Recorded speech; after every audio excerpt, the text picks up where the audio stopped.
When I woke up the next morning, I was finally in the city where I planned to start a new life.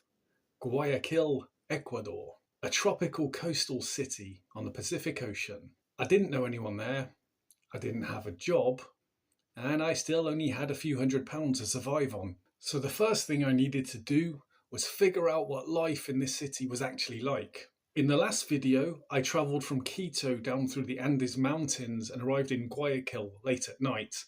The next morning I woke up feeling surprisingly good. For the first time since leaving Bogota, the weather was exactly what I'd been hoping for. Warm, humid, tropical air. After months in the cold Andean climate, it felt fantastic. I left the hostel and caught one of the old city buses towards the centre. The buses in Guayaquil were interesting. Slightly chaotic, slightly noisy, and not exactly the most modern vehicles in the world.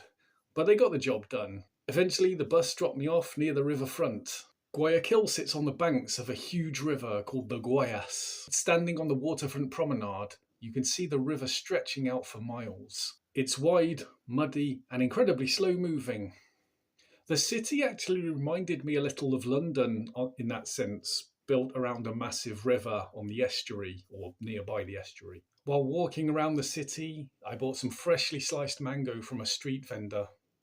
It only cost about 25 cents. One of the great things about travelling in places like this is how cheap simple food can be. Mango varies quite a lot in terms of how ripe it is and personal preference as well.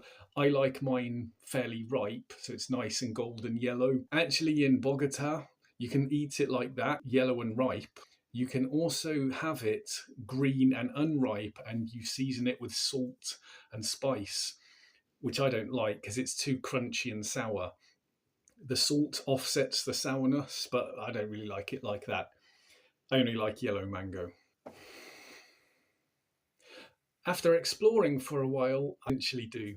I went to McDonald's. Yeah, I know it's not proper local food, it's cheating in a sense. Okay, but when you're tired and hungry and there's a McDonald's nearby, sometimes you just got to take it. And while ordering my food, something slightly funny happened. The cashier started talking to me in English, and I was like, no, I can speak Spanish.